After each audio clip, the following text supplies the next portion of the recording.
o planeta Terra e o homem. O homem é o filho primogênito do universo. O homem existe, assim o universo tem uma razão para existir.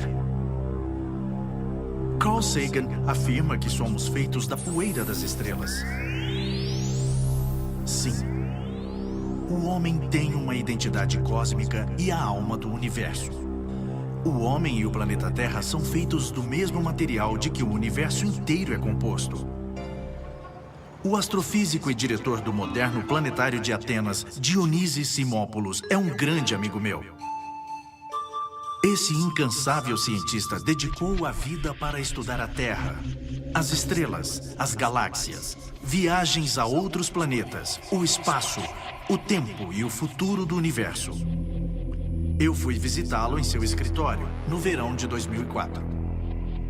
Eu queria que ele me contasse o que a ciência contemporânea diz a respeito das viagens cósmicas e viagens do tempo. O senhor acredita que as viagens cósmicas serão possíveis em um futuro próximo ou distante? Será breve ou vai demorar para acontecer? Posso dizer que as viagens cósmicas, como são escritas na ficção científica, podem ser possíveis de diversos modos. Em muitos casos, a ficção científica, especialmente nos últimos 30 ou 40 anos, é conhecida pelo grande público como a viagem no tempo. A viagem no tempo por portais e túneis cósmicos. No entanto, na realidade, isso não é nada além de ficção científica.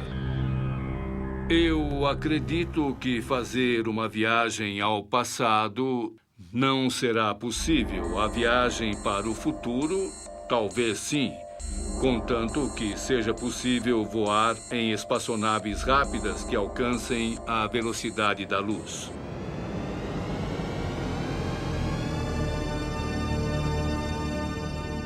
De acordo com a teoria da relatividade, para uma pessoa, essa viagem para o relógio dela, melhor dizendo, para o metabolismo dela, duraria talvez muitos meses até retornar à Terra.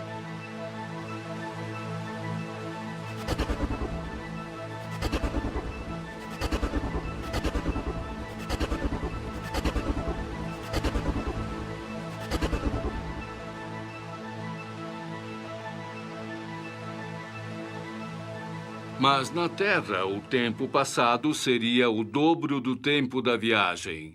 Nesse sentido, a viagem seria para o futuro, mas um futuro de onde não haveria retorno. Quero dizer que não voltaríamos no tempo de onde partimos, isto é, que esta viagem seria possível daqui a uns 1000 ou 2000 anos.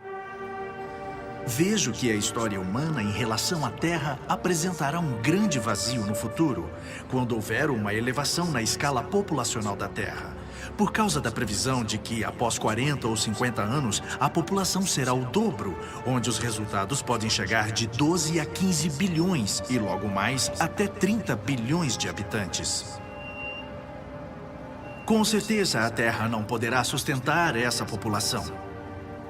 A ciência se identifica com a história das questões do homem para a solução de colonização de outros planetas habitáveis.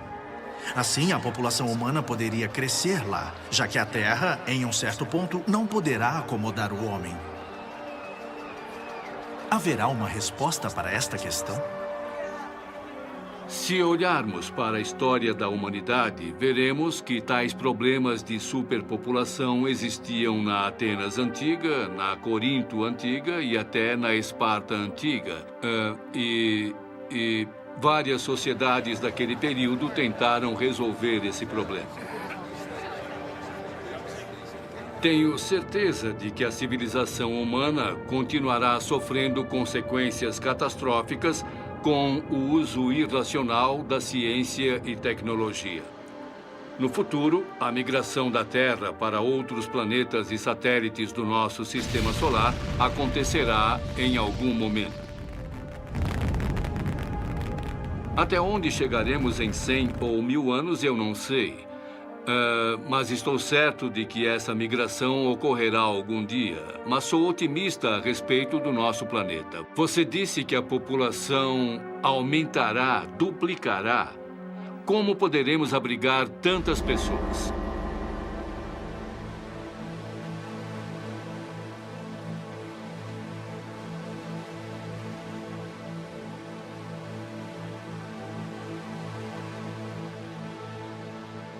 Sabemos que no século XIX houve medos e indecisões de como o nosso planeta poderia alimentar um número tão grande de pessoas. Em outras palavras, há grandes estimativas teóricas para a tese de que já alcançamos os limites do desenvolvimento.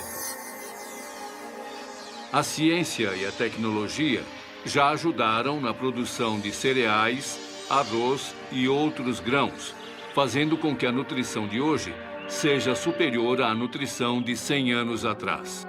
Por exemplo, a indústria que está no estado inicial, ao meu ver, dará esse tipo de resposta, mesmo com o medo de que a biotecnologia seja perigosa para os humanos. Mas eu sou otimista. Com base nisso, acredito que a população pode ser deslocada. Acredito também que a capacidade para alimentar a população se desenvolva através do nosso respeito pelo planeta. Esse é um tema que eu considero essencial. Se não houver respeito pelo planeta, pela espaçonave que nos sustentou todos esses anos, e pelo nosso companheiro que esteve conosco na viagem através do espaço, tudo será inútil. Então, não conseguiremos realizar nada. O conceito da luz nas antigas religiões gregas. Para uma pessoa descobrir Deus, ela tem que descobrir primeiro o que é a luz. O Sol é o representante da luz no nosso sistema. Com a força dos seus raios, ele não ilumina apenas o mundo visível, mas ele penetra na essência das coisas, na alma do mundo. Como supervisor de tudo, ele se torna testemunha dos esforços e fatos humanos. Os iniciados antigos invocavam a divindade do Sol nos juramentos religiosos.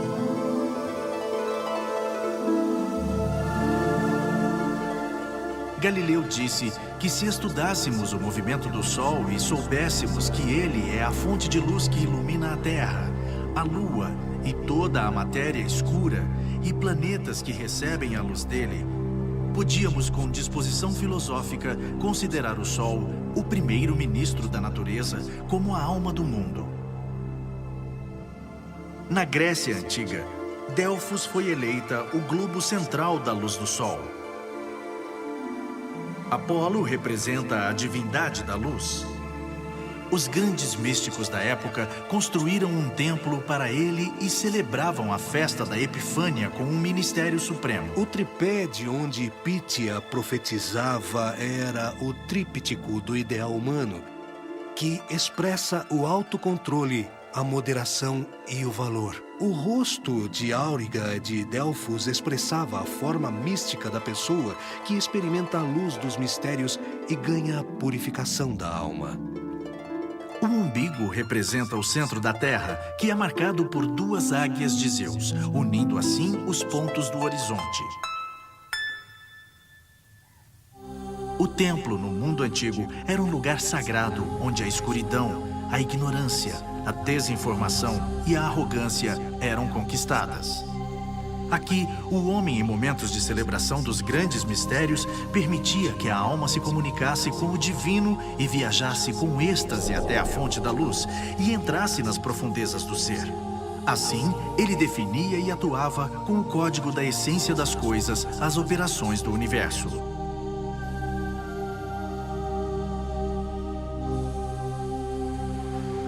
Atravessando as portas do novo milênio, estou tentando, pela doutrina antiga, templos antigos e pelas posições contemporâneas das religiões da Terra, descobrir Deus e o Pai.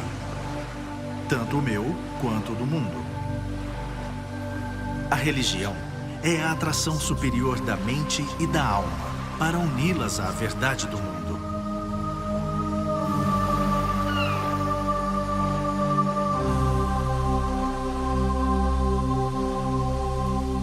Encontrei a minha assessora arqueológica, Hania Tsangari, numa noite de inverno. Sentamo-nos perto da lareira, olhamos as chamas e falamos de Deus, religião e verdade.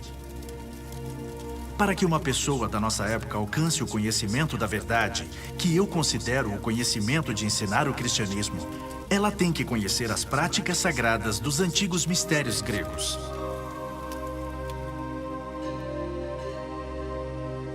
Se Cristo falou do destino da alma, os mistérios órficos falam do progresso da alma como o portal do seu destino.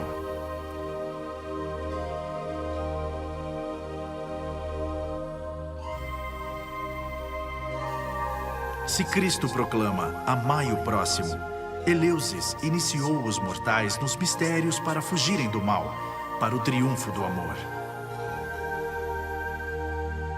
Antes de me referir à divindade do Cristo, acho necessário voltar ao tempo e local do nascimento do primeiro organizador da expressão religiosa da natureza do mundo, chamada de Mistérios Órficos. A religião primitiva do grande místico Orfeu sempre constituiu a fonte inesgotável do conhecimento e sabedoria. Orfeu, o antigo poeta e músico, ao mesmo tempo um profeta inspirado, que trabalhou para interpretar em seus estudos as grandes causas da criação do mundo, as entidades divinas e o propósito da vida.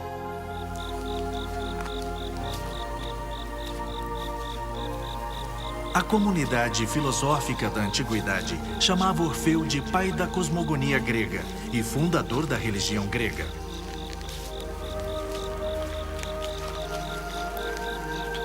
O epicentro do ensinamento de Orfeu é a purificação da mente e da alma para se alcançar uma vida pura. Aqui é um lugar consagrado, onde estão reunidos todos os elementos do início do universo. Acima desse lugar, há um abrigo invisível, onde está localizado o início do mundo. Abaixo deste lugar estão os prazeres terrenos, a desobediência, o pecado, trevas. Orfeu ensinava os iniciantes do templo de Zeus a imortalidade da alma. A alma subia as esferas mais elevadas e descia às trevas de Hades, o reinado de Plutão.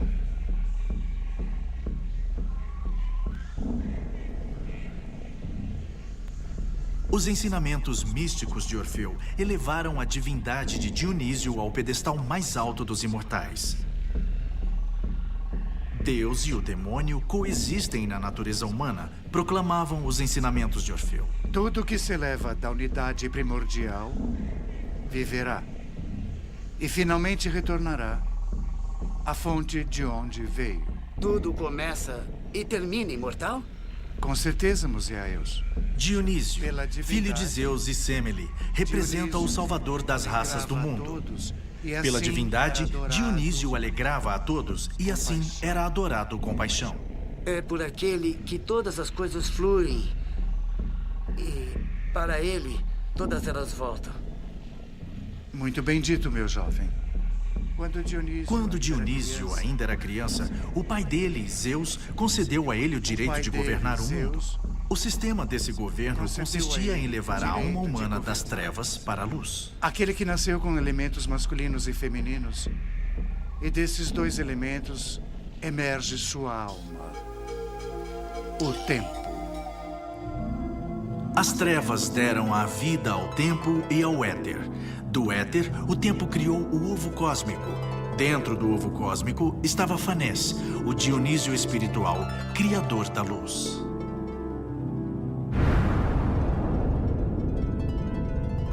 Em algum momento, o ovo se partiu.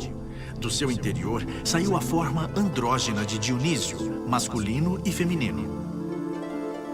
Uma força reprodutora autônoma que iluminou a terra e o céu. No entanto, Zeus viu sua autocracia ameaçada. Então engoliu Dionísio para trazê-lo de novo ao mundo pela sua união com Perséfone. Mas Zeus reservou um trágico fim para ele.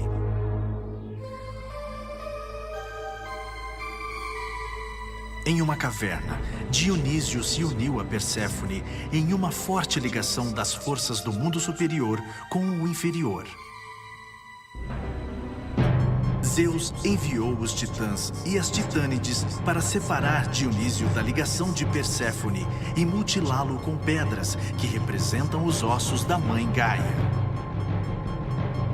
Depois, enterraram as partes do corpo nas profundezas da terra.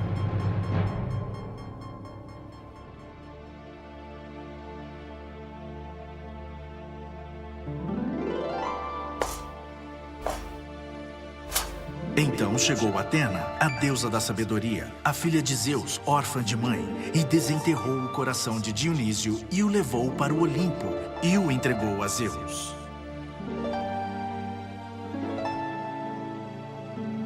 Para os antigos gregos, os ensinamentos de Orfeu sobre o mito de Dionísio no seu maior significado expressa a elevação e a queda da carne humana para o renascimento do espírito, que é de natureza imortal.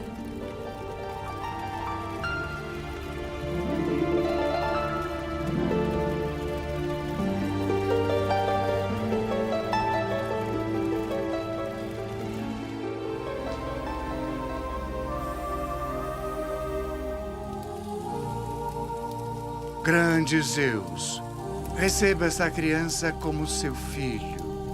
É ao Senhor que seguimos sem adorarmos outro Senhor. Que diante de seus olhos se propague uma nova visão, para que ele se una à ciência que há entre o céu e a terra e preencha seu coração com o conhecimento dos ensinamentos imortais. Orfeu passa a tocha do conhecimento para seu fiel aluno Musaeus, do drama místico da elevação e queda da forma humana que tem a ver com a carne, e o convida a deixar o corpo para flutuarem juntos sobre a terra, sobre a caverna da terra escura dos espíritos, até saírem do mundo material e atingirem os céus. Então, entre as estrelas, Orfeu pôde revelar a majestade do mundo celeste, onde a alma se liberta da forma titânica do corpo e se une à essência divina para comungar com os espíritos celestiais. Desse mundo celeste.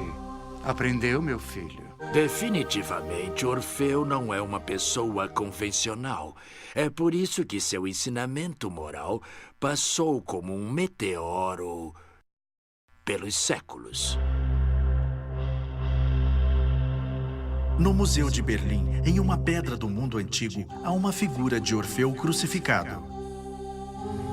Acima dele, 7 estrelas e uma meia-lua acentuam o símbolo da descrição. A apresentação da crucificação de Orfeu não é eventual. Talvez seja uma ponte entre o passado e o futuro da verdadeira religião, que é o cristianismo. Os ensinamentos de Orfeu contêm todas as estruturas esotéricas a respeito da purificação da alma, libertando-a do corpo titânico. Orfeu, na crucificação reproduzida, representa para os jovens alunos órficos o primeiro aluno que se identificou com a crucificação 1, precisamente porque Orfeu era um aluno excelente que se ligaria à grande divindade, o professor Jesus Cristo, a quem ele aceitaria em seu ser como um modelo do ensinamento moral em uma época em que ninguém falava sobre a estrela de Belém.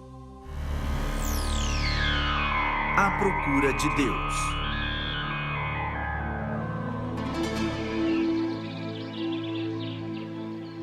Durante um intervalo das filmagens de Os Jogos Olímpicos, discuti sobre os antigos mistérios gregos com meu amigo Brian Blessed. Entre as ruínas do templo de Zeus, da Olímpia antiga, tivemos a impressão de que o passado emergia no presente. Brian não é apenas um bom ator, ele também é um grande pensador, um estudante sério da Grécia Antiga. Ao se referir à teologia grega, Brian contou sobre o mundo grego, o objetivo dos mistérios e como tudo isso levaria a humanidade até uma vida superior com elevação moral e espiritual. O conhecimento dos mistérios impulsiona as iniciativas em direção à espera do mundo ideal, onde a alma, por meio da luz, se encontra com o amor eterno. Quando analisamos os significados verdadeiros dos mistérios, especialmente nos ensinamentos órficos e pitagóricos, assim como nos trabalhos de Platão e dos filósofos neoplatônicos, podemos afirmar que os gregos acreditavam que a natureza, com todas suas leis, que foram importantes na criação do universo, era o templo governado pelo Deus Criador. Abaixo do Deus Criador, os 12 deuses agiam, se moviam e eram adorados.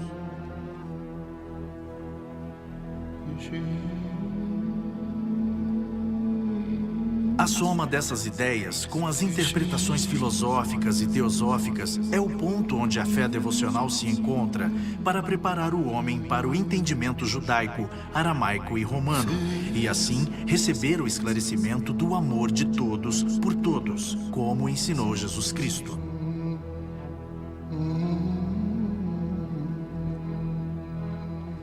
Deus, o universo, a matéria, o espaço, tempo, alma e homem. Tudo regido pela lógica comum. A lógica que tem que ser descoberta pelo homem contemporâneo. Assim, ele não erra ao desconectar o universo da divindade, ou o homem da natureza, ou a matéria do espírito, ou o presente da eternidade. Será que isso que eu contemplo é o eixo para uma filosofia prática? Filosofia? O que é filosofia? É claro que é o amor pela sabedoria. E o que é sabedoria? Muitos falam que é conhecimento.